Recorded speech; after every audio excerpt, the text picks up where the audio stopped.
행복한 6월, 하루하루 미소와 웃음이 가득하시길 바랍니다. 라디오 서울이 함께합니다. 강혜신의 오늘의 미국.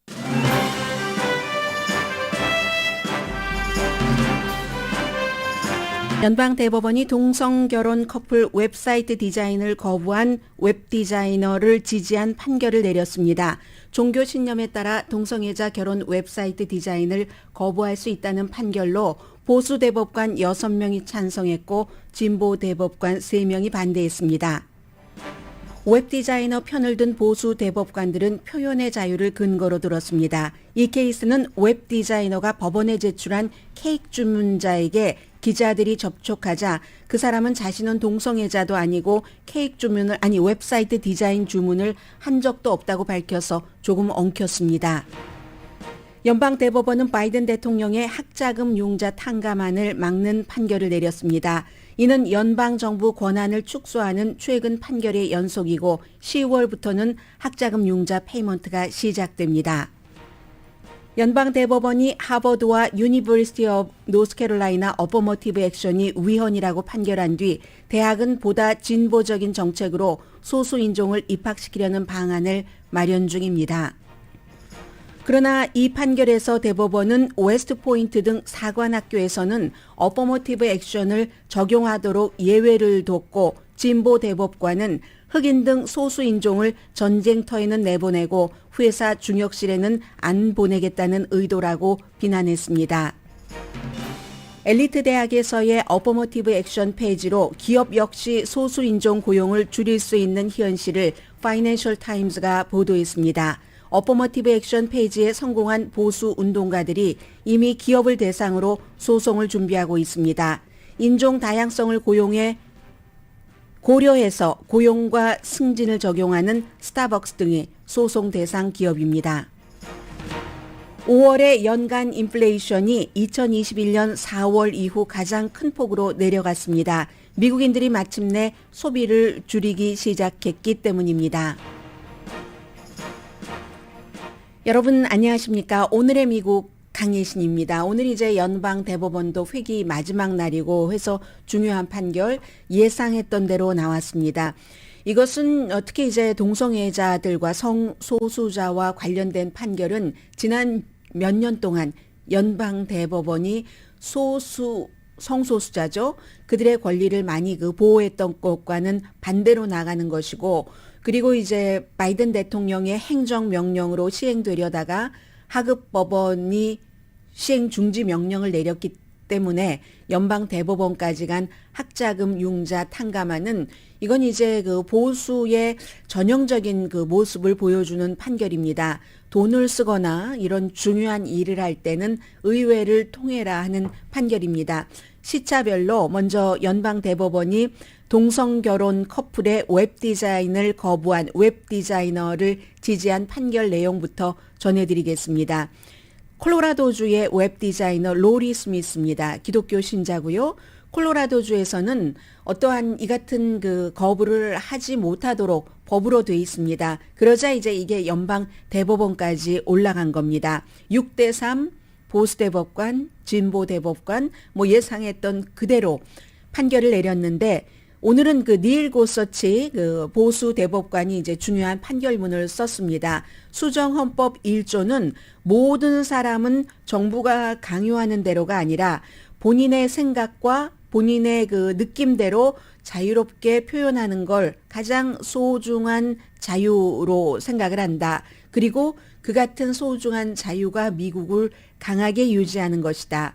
물론 어떠한 다른 사람의 생각에 대해서 매력적이지 않다는 그런 판단도 나올 수 있지만 그렇지만 그런 경우에도 강압이 아닌 관용이 국가의 답이다. 콜로라도 주 정부가 웹디자이너가 종교적인 이유로 동성애자들이 결혼을 하는데 웹사이트를 만들어 달라는 것을 거부할 수 있다는 얘기입니다. 여기에 대해서 이제 반대, 진보, 오늘 이틀 동안 소니아 소토마요르 연방대법관이 판결문을 많이 썼는데 연방대법원의 역사상 슬픈 날입니다. 동성애자를 포함한 성소수자들에게도 슬픈 날입니다. 그들의 인생에도 대중에게 오픈된 특정 사업이 보호받을 위치에 있는 사람들에게 서비스를 거부하는 게 합헌이라고 우리 연방대법원이 판결을 내렸습니다.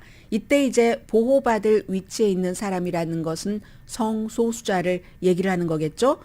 연방법원이 이런 판결을 처음 내렸다. 완전히 처음은 아닌 것 같은데요. 왜냐하면 예전에 그 케이크에 관한 그 케이크 베이커리가 동성 결혼 그 케이크를 거부한 것도 그 당시도 연방대법원은 그 케이크를 만드는 것을 거부할 수 있다고 판결을 내렸었죠. 그때도 콜로라도 아니었나요? 소니아 소토마요로 연방대법관은 레즈비언, 게이, 양성애자, 성전환자가 다른 사람들보다 못하지 않다. 그들도 존중받고 자유를 누릴 권리가 있다. 성소수자들은 인류의 모든 역사에 존재해 왔는데 그들의 존재 자체를 부인하는 사람들이 있지만 공공의 영역에서 그들을 빼내고 싶어 하는 사람들이 있지만 그래도 그들은 과거에도 존재했었고 현재도 존재한다. 이렇게 얘기를 했습니다. 뭐 이 점은 요즘은 한인들 가운데서도 성소수자 자녀를 두신 분들이 많기 때문에 그리고 특히 이상하게도 뭐 여러 가지 그 환경이 너무 그 스트릭하게 그 자녀를 묶어둬서 그런지 그런 면이 없지 않아 있는지 아버지의 직업에 따라서 목사의 아들이 미국도 마찬가지입니다. 뭐 성소수자 이런 경우가 많거든요. 그리고 보수적인 집안의 자녀들이 성소수자 대표적인 게 미국의 보수 중에 보수인 딕 체니 전 부통령의 두 딸 중에 한 사람도 레즈비언이잖아요. 리스 체니는 의회에서 활동하다가 지금 이제 뭐 공화당에 의해서 해고가 된 셈이지만 그래서 한인 가정들에도 사실은 성소수자들이 이래저래 전보다는 많이 있습니다. 이 같은 내용을 소니아 소토마요로 연방 그 대법관이 대변을 해줬습니다. 그래서 이제 이 판결의 즉각적이고 상징적인 효과는 동성애자를 2등 시민으로 낙인 찍는 것이다. 이런 얘기도 했고요. 카스트 제도 말도 들고 나왔습니다. 신분제도잖아요. 인도에서의 딱 그 5가지가 있는. 그래서 우리가 지금 카스트 제도에 살고 있다는 메시지를 연방 대법원이 보냈다. 그리고 이제 또 중요한 것은 뭐 꼭 이번에 웹 디자이너지만 지난번에 케이크 가게에서도 그랬고 다른 모든 분야에서도 성소수자에 대해서 공공에게 오픈이 돼 있는 사업체인데도 거부할 수 있다 하는 것이고요.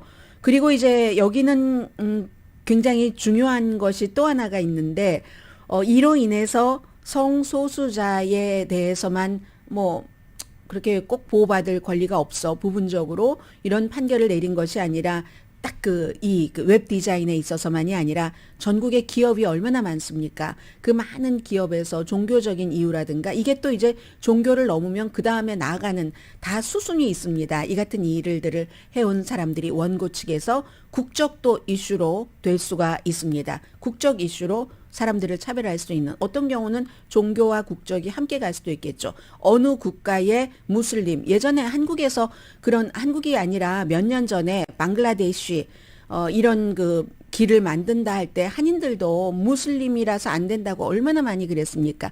그렇게 하셨던 분들 부끄러워 하시는 것이 마땅하다고 생각이 됩니다.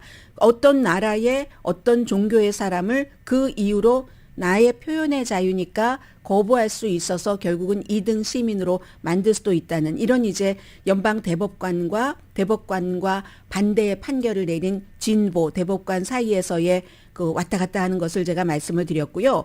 여기서 중요한 것 또 하나는 이 웹 디자이너의 회사가 303 크리에이티브 LLC인가 봅니다. 그런데 이 웹 디자이너가 로리 스미스라는 여성인데요.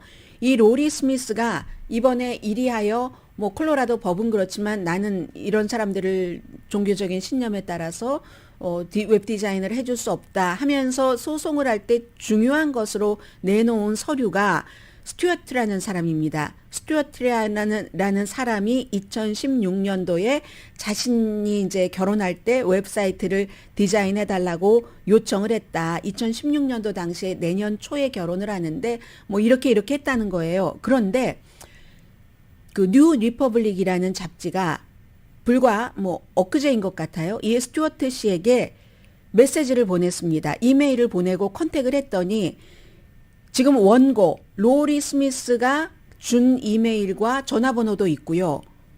그래서 연락을 해봤더니 이 스튜어트 씨가 라스트 네임은 밝히지 않습니다. 특히 가디언과 아주 길게 인터뷰를 했는데요. 나는 이 로리 스미스 씨 303 크리에이티브에게 이 웹 디자인을 해달라고 요청한 적도 없고, 그리고 나는 동성애자도 아니다. 결혼을 해서 15년 동안 여자 아내와 너무 행복하게 잘 살고 있다. 어떻게 로리 스미스 씨가 내 이메일 주소와 전화번호를 알고 있는지는 모르겠지만 나는 그런 요청을 한 적이 없다 했거든요. 이게 이제 엊그제가 아니라 어제 드러난 것 같습니다.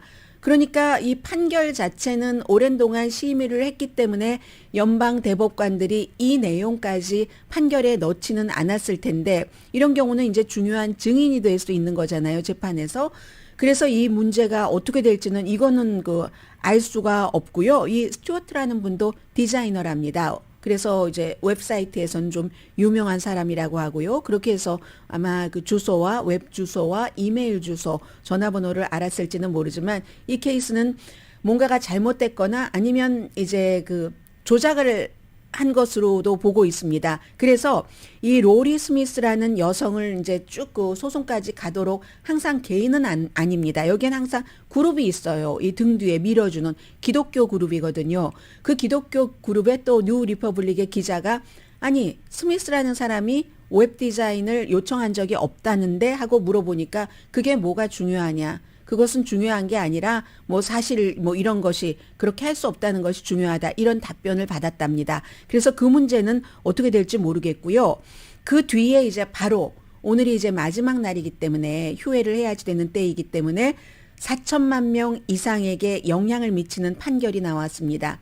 학자금 융자를 한 학생들의 거의 90%에 해당된다고 하는 바이든 대통령이 행정명령으로 지난 여름에 발표를 했고, 그러나 이제 고소가 들어가서 11월 달부터 시행이 중지가 됐고, 뭐 아주 시행해보지도 않았어요. 신청을 받는 시행입니다. 2,600만 명이 신청을 해서 승인도 받아놨고 하는데, 뭐 1년에 대학을 졸업을 하고 12만 5천 달러 미만 버는 사람, 그러면 이제 합쳐서 세금 보고하는 사람은 25만 달러가 되겠죠. 그런 사람들에게는 10,000달러, 펠 그랜트를 받았으면 2만 달러까지 탕감해주는 이 안에 대해서 행정부가 권한을 초과한 것이다 하면서 위헌 판결을 내렸습니다.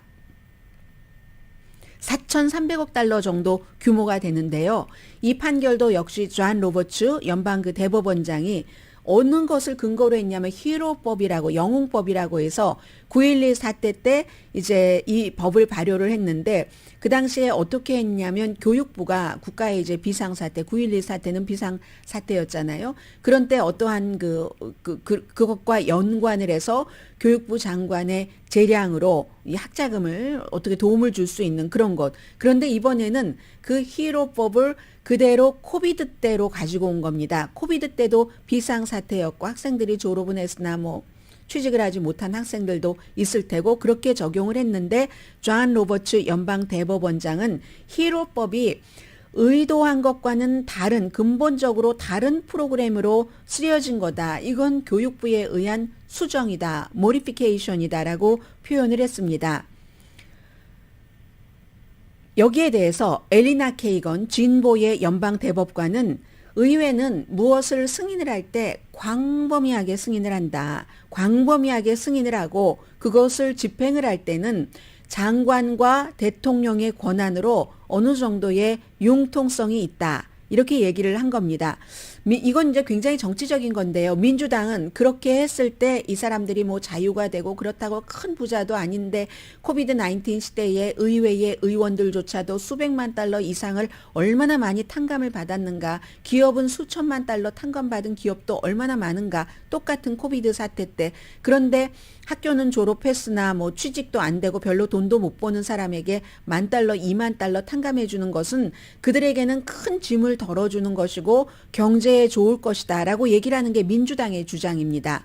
공화당의 주장은 부자를 위한 탕감이지, 대학까지 나왔는데 대학에 가보지 못한 사람이 얼마나 많은데, 그리고 대학을 나왔어도 우리 아이는 다 빚을 갚았는데 내가 허리가 휘도록 돈을 벌어서 이게 이제 이것을 연방 대법원에서도 6대 3으로 이 공화당 쪽으로 이제 기울었었던 거죠.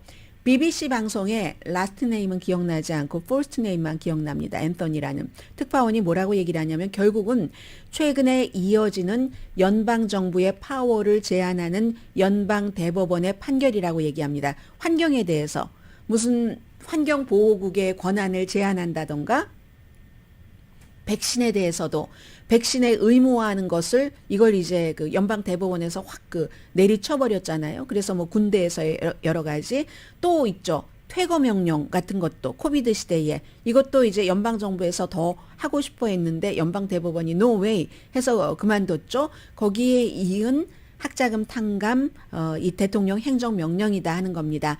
이것은 이제 의회에서 정해놓은 날짜가 있어요. 다수당인 그 공화당에서 하원에서 두 가지 가운데 빠른 날짜를 선택을 해서 페이먼트를 시작한다 하는 겁니다.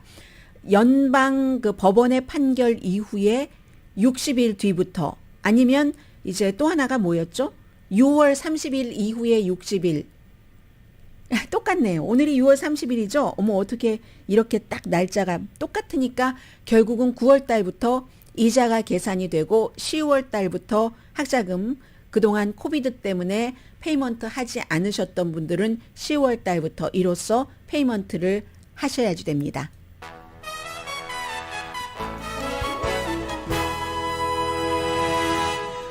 오늘의 미국은 전문가가 추천하는 이민법, 가정법 전문 제인정 종합법률사무소, 총 20억 달러 승소, 교통사고와 상해 전문 브라이언 타필라와 CG 변호사그룹 공동펀입니다. 잠시 뒤에는 정말 중요한 뉴스. 어제 그 어퍼머티브 액션은 사실은 현실적인 면과 이상적인 면, 단기적인 면과 장기적인 면으로 구분이 된다고 생각을 합니다.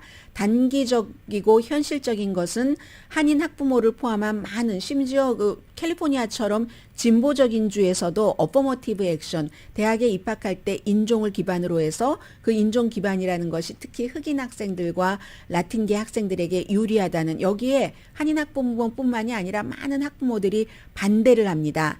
그런데 이게 장기적이고 또 이상적으로 보면은 장기적으로는 대학만 졸업한다고 끝이 아니잖아요. 벌써 저도 오늘 보도를 해드릴 텐데 기업에서도 이제 앞으로는 소수 인종이라고 해서 우리 기업에 도움이 된다 해서 그 사람들을 하이어하고 프로모션 하는 것이 어렵게 될 가능성이 아주 높습니다.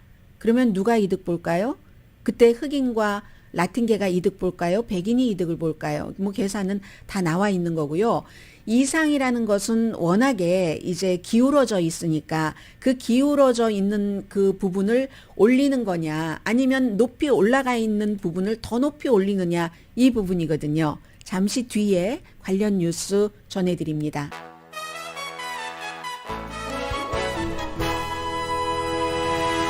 라디오 서울 방송 오늘의 미국 듣고 계십니다. 뭐 캘리포니아주의 어퍼머티브 액션이 없어진 지 아주 오래됐고요. 그럼 이제 학부모님들께서는 이걸 어떻게 해야지 되는가 이제 이 점에 신경을 쓰실 테고요. 제가 지금 순간적으로 전화번호를 가지고 왔어야지 되는데 저희 라디오 서울 방송 교육 세미나에서 7월 15일에 하는 그 교육 세미나에서 여러 가지를 굉장히 자세히 말씀을 드릴 텐데 전화번호를 안 가지고 왔어요. 예약을 하셔야지 되는데 저희 이제 그 유튜브의 그 웹사이트에 보시면 전화번호가 적혀 있으니까 뭐 한국일보 그 배너를 보셔도 됩니다. 한국일보에도 제 3회 저희 교육 세미나에 대해서 잘 나와 있으니까요. 어쩜 이렇게 타이밍이 딱 맞는지 모르겠습니다. 지금은 정말 중요한 그런 그 시기고요.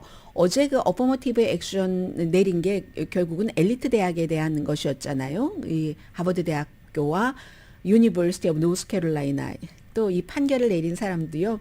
9명 가운데 연방 대법관 8명이 아이비리그 대학 졸업자입니다. 에미 코니 베런만 아이비리그 안 나왔거든요. 대학교도 그렇고 그리고 법대도 노트르댐 뭐 좋은 법대입니다. 나왔는데 그런 사람들이 어저께 판결을 내린 겁니다. 그리고 또 그 어퍼머티브 액션에 대해서 본인이 그 혜택을 받았다 하는 연방 대법관이 9명 중에 2명입니다. 한 명은 라티나, 한 명은 아프리칸 아메리칸 캐탄지 브라운 잭슨이 아니라요.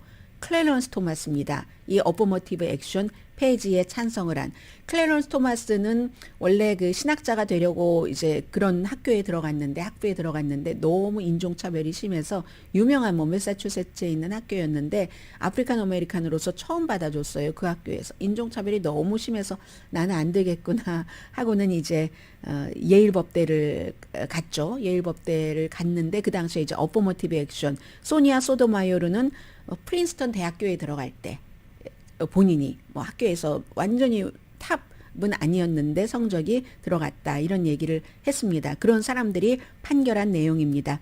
클래런스 토마스요, 이 칼리지 오브 홀리 크로스 학부 거기 다녔습니다. 카톨릭이죠.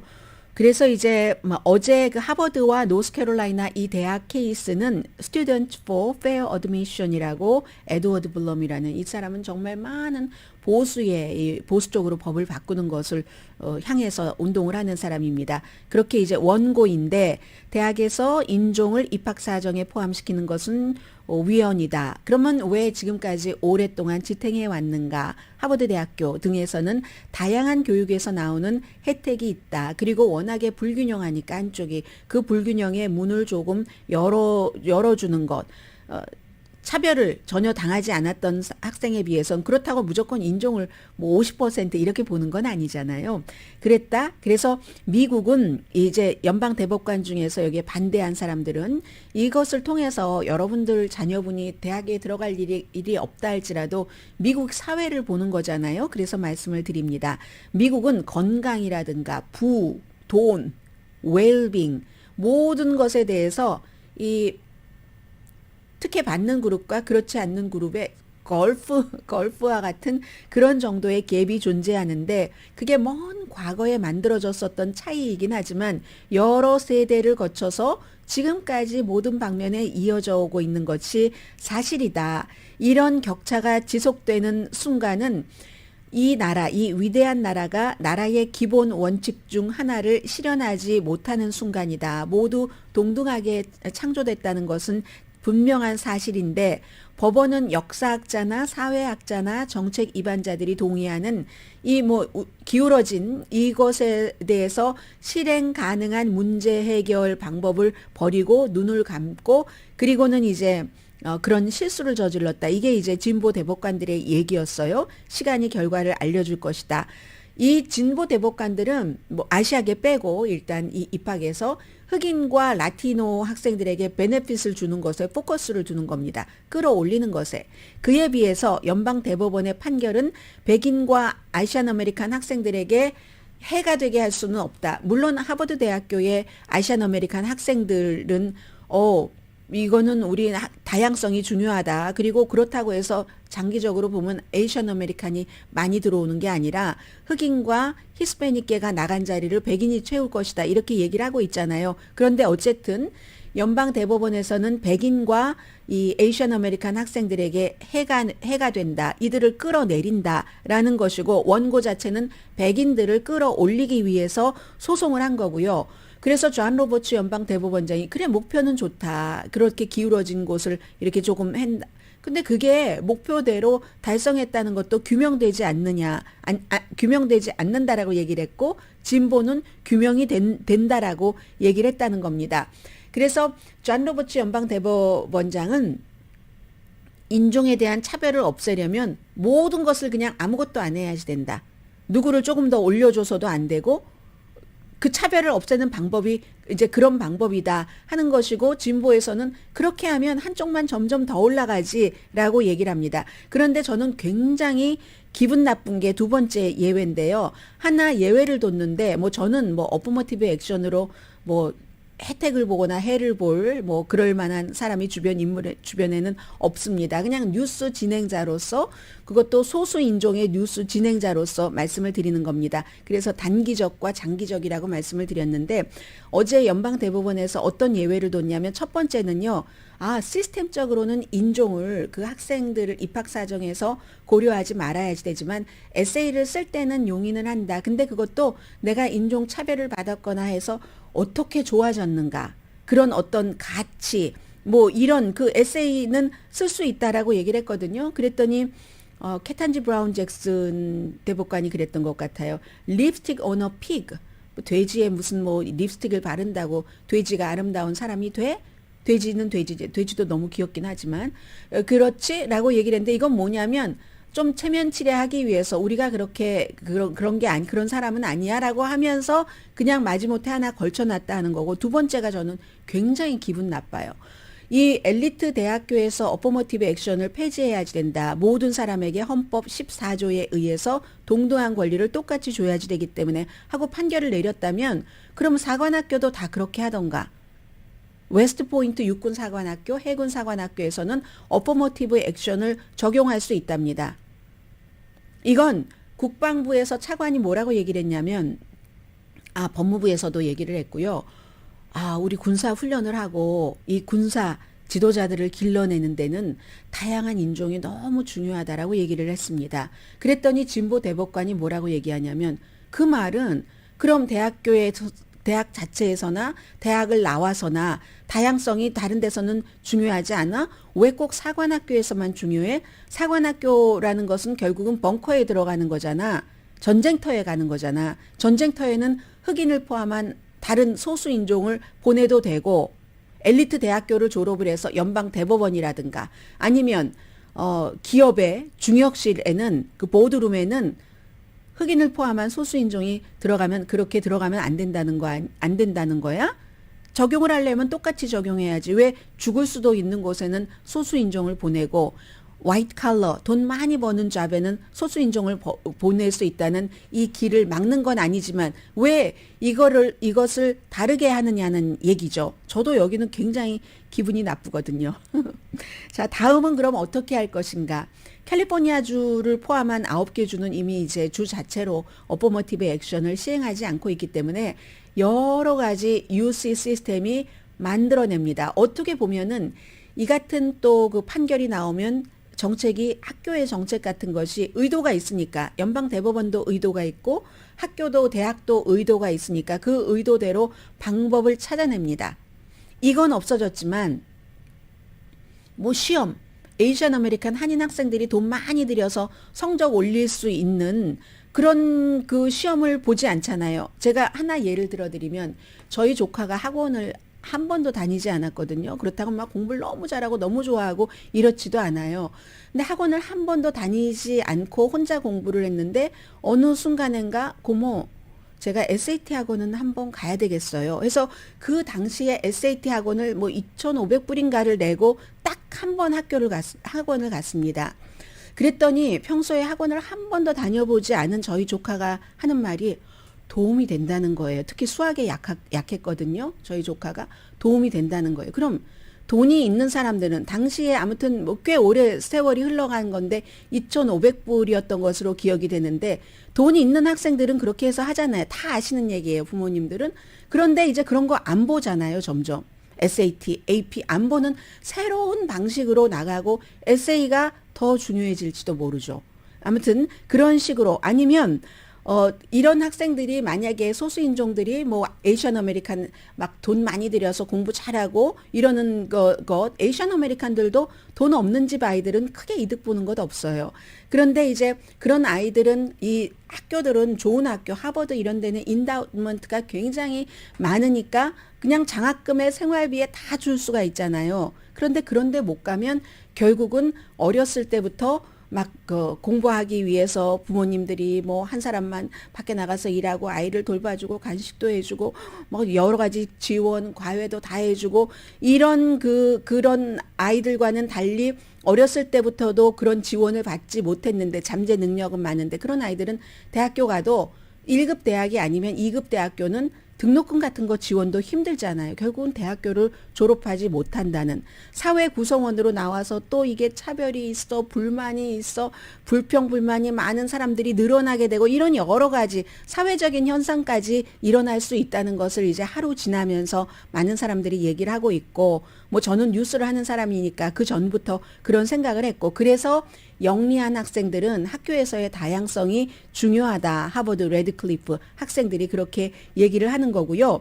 UC 계열도 여러 가지 방법으로 흑인이나 히스패닉 학생들을 이 경우에 어포머티브 액션 없어야 돼. 에이시안에게도 피해가 돼. 하니까 학교에서 새로운 정책을 아주 진보적인 여러 가지 기발한 정책을 만들 때 정책이라고 이름 붙이지 않고 소송당하지 않기 위해서 그렇게 만들 때 에이시안들은 또 제외시키는 겁니다.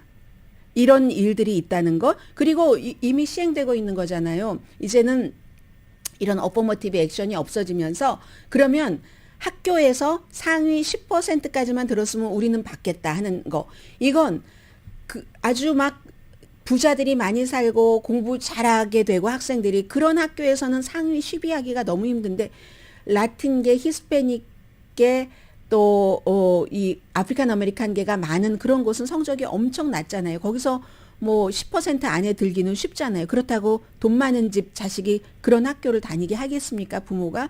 이런 식으로 되기 때문에 결국은 점점 더 아주 극단적인 진보적인 정책도 나올 수 있다는 겁니다. 그래서 소니아 소토마요르 라티나가 이런 얘기를 한 겁니다. 의지만 있으면 대학이 인종을 고려하지 않으면서도 그 인종을 받을 수 있는 여러 가지 방법을 찾을 수가 있다 하는 그런 얘기들을 하고 있고요. 아무튼 또 이런 것도 있잖아요. 하버드 대학교 같은 경우는 뭐 꼭 공부 잘하는 학생들 이런 것뿐만이 아니라 동문이요. 2025년도에 졸업하는 학생 가운데서 엄마 아빠가 하버드를 졸업한 학생들이 16%거든요. 게다 대고 부자들도 돈 내고 가잖아요. 뭐 그러니까 자레드 쿠시너 같은 사람이 250만 달러를 내고 하버드 대학교 트럼프 전 대통령의 사위가 들어갈 수 있었던 거죠. 아직까지 에이시안들은 그 정도는 아니잖아요. 그렇기 때문에 이게 꼭 뭐 에이시안들에게 좋기만 한 것인가 이건 모르겠고 분명한 것은 시간이 지나면서 엘리트 대학들이 진보적인 정책을 만들 것이다. 그 대학들은 돈도 많고 뭐도 많지만 대학은 대학의 비전이 있는 겁니다. 이렇게 딱 에이시안 40% 나머지는 백인 히스패닉 라틴계 아프리칸 아메리칸은 없어. 이렇게 되면은 결국은 그 대학도 발전을 하지 못하고 국가도 발전하지 못한다는 세계적인 경쟁 시대에 이걸 알고 있는 거고요.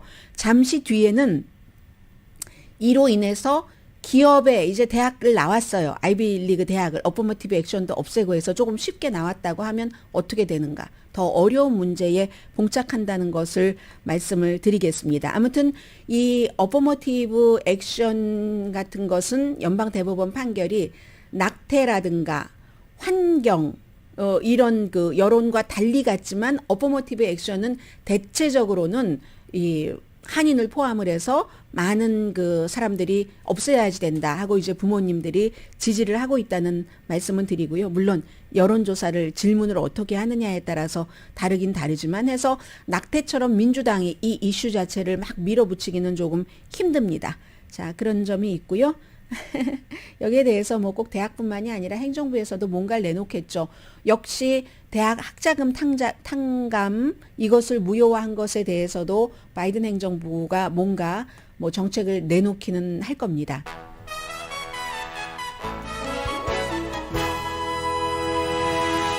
라디오 서울방송 오늘의 미국 듣고 계십니다. 네, 미국의 또 다른 변화를 말씀드리겠습니다. 지금 많은 변호사와 보수 운동가들이 이제 대학에서 어포머티브 액션, 소수인종에 대한 고용과 승진 이걸 기업으로 가져갑니다. 사회 전반으로 가져가는 겁니다.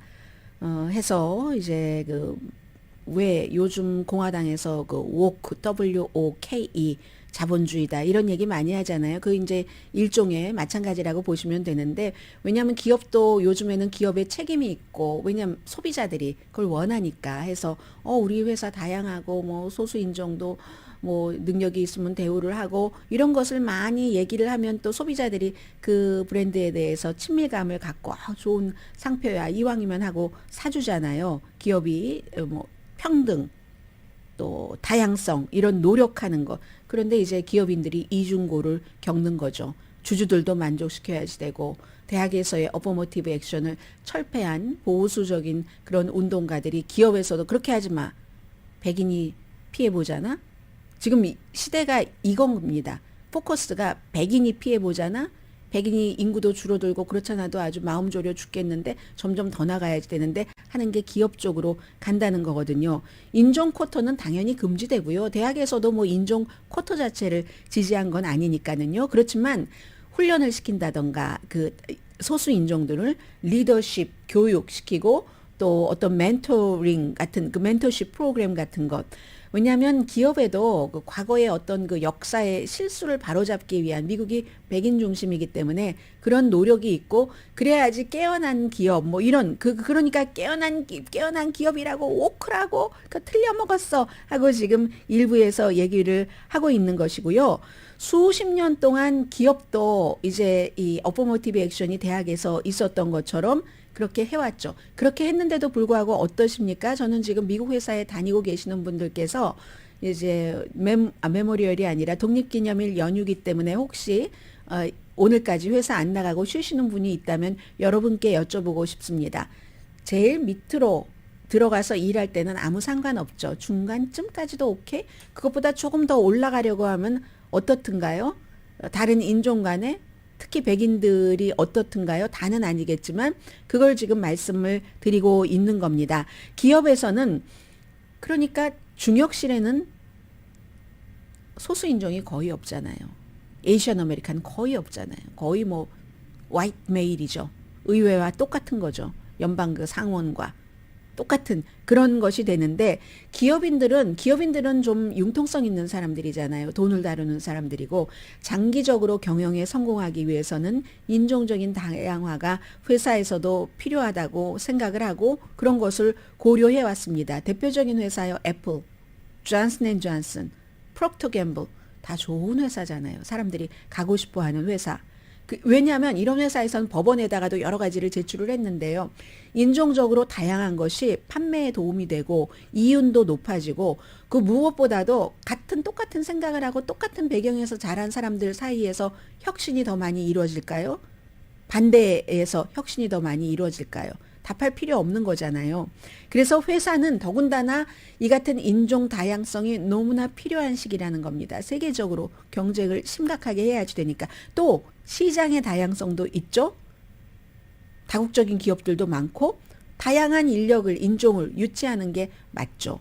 맞는데 그거 어포머티브 액션이야 하고 소송을 시작한다는 겁니다. 아메리카 포스트 레가라는 그런 그룹이 있는데 이런 그룹이 오늘 그 뭐 성소수자에 대해서 그거 웹 디자인 안 해도 줘도 돼 하고 판결을 내린 이런 것을 막 지원하는 그룹이 있잖아요. 기독교 그룹. 그런데 아메리카 포스트 레가도 트럼프 전 대통령의 보좌진이 운영하는 그룹입니다. 이미 미국의 기회균등위원회에 앞에 제가 말씀드린 것과 같은 그런 그렇게 하면 안 돼 하는 불만을 접수했고요. 인종 기반으로 고용을 하는 회사 가운데는 앞에 뭐 애플이라든가 이런 회사도 있지만 블랙락이라는 회사와 스타벅스, 이 블랙락은 뉴욕에 있는 어떤 그 투자 회사거든요. 근데 굉장히 인종의 다양성, 투자 회사니까 그렇죠. 세계적으로 뻗어나가야지 되니까. 스타벅스도 마찬가지인데 스타벅스에 가보시면 여러 인종들이 다 우리를 그 커피를 만들어주는 바리스타로 일을 하고 계시잖아요. 그래서 이런 회사들이 지금 당장 딱 겨냥받고 있는 겁니다. 미국에서 조지 플로이드 목졸려 숨진 그 사건 이후에 뭘 흑인 한 명 갖고 그래 하고 불만하시는 분들이 굉장히 많지만 같은 소수 인종 가운데서도 그 이후에 기업이 흑인들을 고용을 많이 했습니다. 그러다가 이제 이런 일들 어포머티브 액션 기업에 대해서도 이렇게 하면 안 돼 하고 딱 뭔가가 막 들어가면은 주춤해지겠죠. 60%의 기업의 간부들은 조지 플로이드 사건 이후에 우리 회사에서 인종 간의 격차 같은 것을 줄이는데 큰 성과가 있었어 하는데 막상 그 기업에서 일하고 있는 직원들은 20%만 성과가 좀 있었지라고 답변을 한다고 합니다. 앞으로 텍사스에서 백인 여학생이 유니버시티 오브 텍사스 어스틴에 있는 그 학교에 내가 백인이기 때문에 차별을 당했단 말이야 하고 소송을 한 것과 마찬가지로 여러분께서 또 여러분의 자녀가 다니는 그 회사에서 우리 회사가요 에이시안 아메리칸이라고 저 사람을 승진시키고 나를 승진해서 제외했어요 라고 소송을 할 수도 있는 날이 금방 올 수 있다는 겁니다. 백인들이 역차별당했다. 불이익당했다는 법적 소송 이런 걸 준비해주는 단체가 딱 준비를 하고 있습니다. 네, 미국인이 소비를 줄이기 시작했다는 거, 잠시 뒤에 전해드릴까요? 시간 많이 됐네요.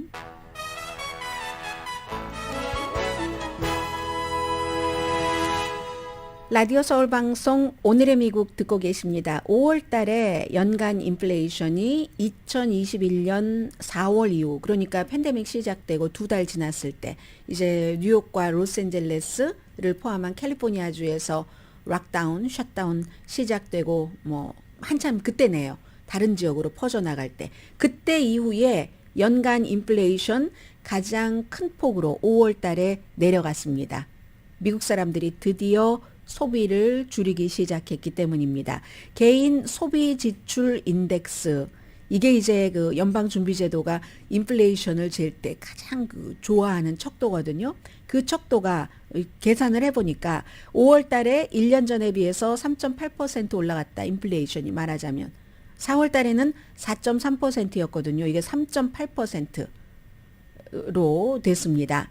그리고 4월부터 5월 사이에 한 달 사이에 물가는 올라간 게요. 0.1%만 올라갔답니다. 식품과 에너지를 빼면은 그것도 0.3% 인상이 되긴 했지만요. 4월 달보다 0.1% 내려갔는데 그건 뭐가 내려간 건가요? 핵심 코어 인플레이션, 식료품과 에너지처럼 막 가격이 변동하는 것을 뺀 것은 5월 달에 1년 전에 비해서는 4.6%, 그리고 4월 달보다는 0.1% 올라갔습니다. 이제 이자율을 계속 올렸던 것은 좀 돈이 없어서 물건을 사지 말아서 수요와 공급이 조금 맞아 들어가서 물건값 안 올라갔으면 좋겠다는 연방준비제도의 의견이었었잖아요. 드디어 이제 물가 상승에 대해서 낙관적인 신호가 나온 겁니다.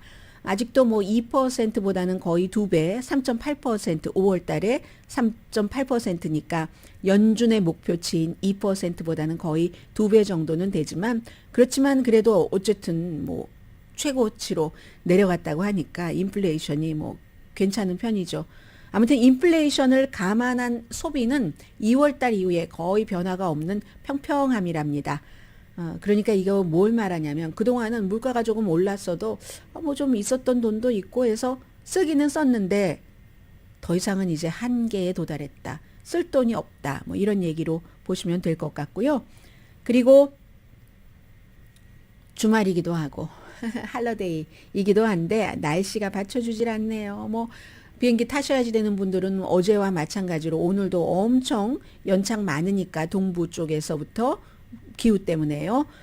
확인을 하셔야지 되겠고요. 월요일부터 수요일까지요. 이 정도니까 여러분이 예약하신 게 아니라고 볼 수도 없거든요. 적어도 하루에 28,000편의 항공편이 연기가 됐고 연착이 됐고 날마다입니다. 합쳐서가 아니라 월요일부터 수요일까지 적어도 뭐 1,200편씩 취소가 됐거든요. 또 텍사스에 살고 계시는 분들은 엄청 지금 더우신데 3주일째 저녁에는 창문 좀 열어놓고 주무실 때는 닫으시더라도 낮에는 닫아 놓으시고 이러셔야지 되고, 사망자는 뭐 날씨로 인한 사망자가 15명 적어도 그 정도로 늘어났고요. 지금 텍사스뿐만이 아니라 이제 계속 그 폭염이니까 남부까지 아웃도어 그 활동은 여러분 조금 줄이시는 게 좋겠고요. 북동부에는 여전히 캐나다 쪽에서 산불이 아직까지도 45군데래요. 제가 써놓고도 450군데에서 산불이 일어나고 있거든요. 이게 이제 전부 미국 쪽으로, 캐나다가 위니까 연기가 내려오고 있는데, 뉴욕과 펜실베니아는 역시 그 이번 주말에도 연기로 굉장히 고통을 많이 받으실 것 같습니다. 오늘의 미국은 전문가가 추천하는 이민법, 가정법 전문 제인정 종합법률사무소 총 20억 달러 승소, 교통사고와 상해 전문 브라이언 타필라와 CG 변호사 그룹 공동 폰이었습니다. 10시에 좋은 아침, 좋은 하루 방송됩니다. 연휴를 앞두고 이렇게 뉴스가 비지했던 적이 없습니다. 물론 다 연방 대법원에서 나온 뉴스이기는 합니다만은 이렇게 그 지적을 해보면 결국은 연방 대법원이 최종적으로 우리의 생활을 결정짓는 판결을 내리기 때문에요. 보수인 것이 맞구나. 6대 3인 것이 그야말로 뭐 투표권까지 그렇게 며칠 전에 내려졌었던 노스캐롤라이나주에 그것까지 그렇게 내렸으면 연방대법원이 보호수를 넘어서 마가 Make America Great Again 그 정도로 불릴 수 있는데 그 정도는 아니지만 교육에 있어서나 그리고 성소수자에 있어서나 또 오늘 내린 뭐 교육에 대해서 두 가지네요. 어제 오늘에 거쳐서 이런 것을 보면은 아 그렇구나 하고 지금 연방 대법원의 구성 자체가 뭐 아프리칸 아메리칸도 있고 라티나도 있고 주이시가 많고 하지만 에이시안들이 없어서 앞으로 언제나 에이시안 연방 대법관이 나와서 우리를 대변하나 이런 생각도 들고요. 잠시 뒤에 그러니까 교육이 중요해요. 교육이 있어야지 되는 겁니다. 교육 세미나에 관한 광고부터 들으실 거거든요. 제가 좀 전에 여러분들께 전화번호를 못 불러드렸잖아요. 아주 해피한 할러데이 맞으세요. 강혜신이었습니다.